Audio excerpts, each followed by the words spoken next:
Now in modulators 1 through 4, we have the option of these various LFO shapes, but we also have step sequencer. So here I've got a flat step sequencer. I'm going to drag this and assign it to the cutoff and the filter. And I've got a bass sound right now. Let me just play you a little part I have with some long notes.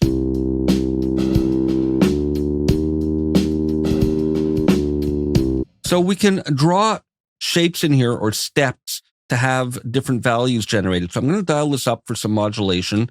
And here we can set the speed, and I'm going to set it to 16th notes. Again, we have the same option of syncing to rhythmic divisions or not. And let's just start by drawing some steps up and down, some dramatic values.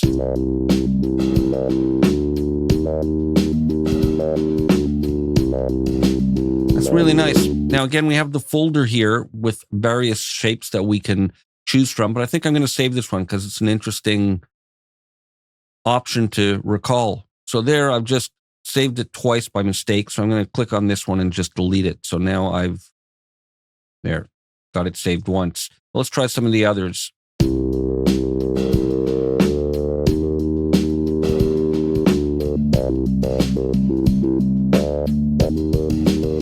Here's the one I created. Close the folder. I'm going to flatten it, and I'll try some other ones.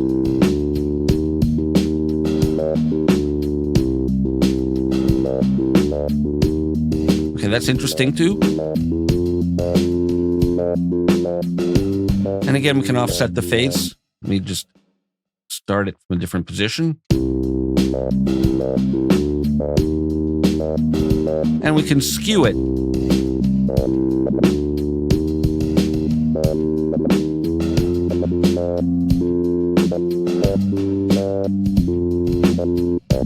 It's kind of interesting down there. And let's play with the phase to get it a little bit earlier.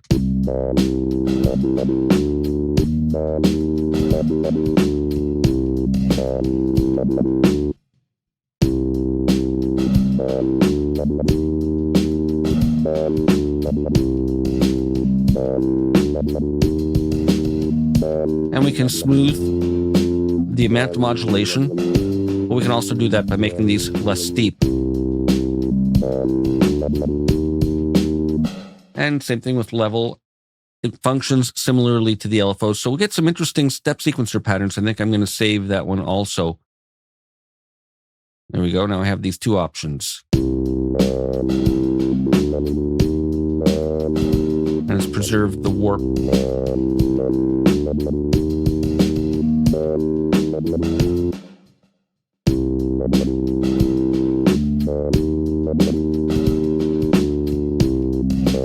And we have similar sync options. You can see this is a lot of fun to play with. So if I go to re-trigger, it'll start when I have those passing notes.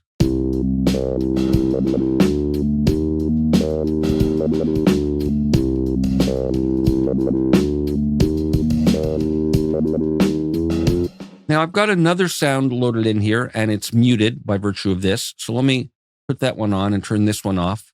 And I'm going to drag the same modulator here.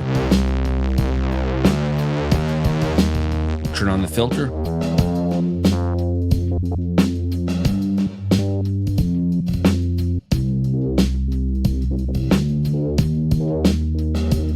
I've got it going in the opposite direction here, but the same pattern. We can put them both on. And I can use the volume here. And maybe I want to have this one an octave apart, so I'm going to drag this down. And maybe I want to have a different pattern here.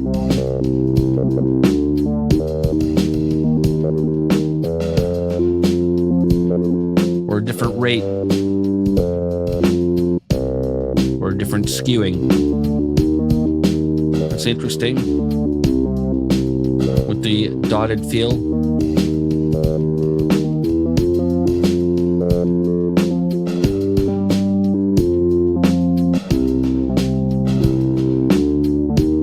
And maybe I'll set this one to just regular legato mode. So it goes straight through it. It's going through it at a much slower speed. Let's go to dotted eighths.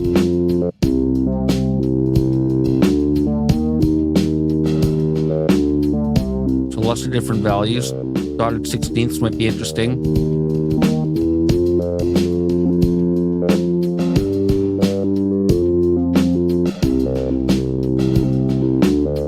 You can see this is a lot of fun modulating. In this case, only the cutoff, but we can modulate other parameters as well. Let's drag the same modulator here, and we'll see what we can get going on.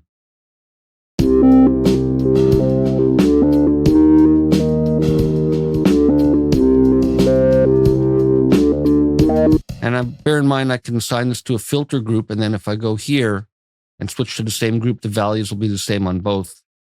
And you can see the momentary dots moving.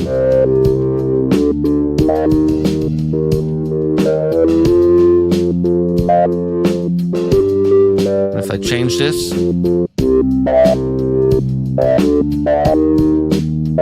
it's changing the modulation used for both as well. So that's really interesting.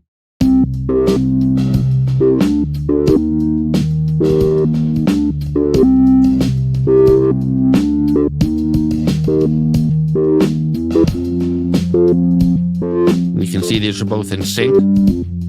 If I take it out of the group, I can then set one of them independently from the other. And then you can see the dots moving differently.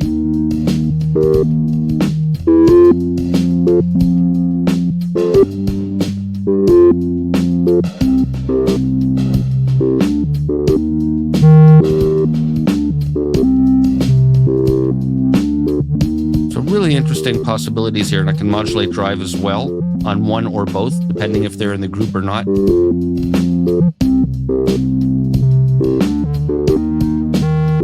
And then bring the volume down on that one. Let's turn this one off. Change the octave.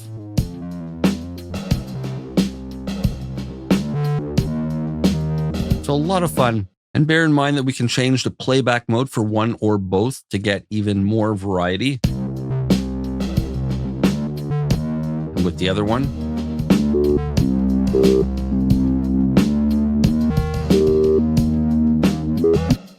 So that's sequencer modulation. We'll continue with more in the next video.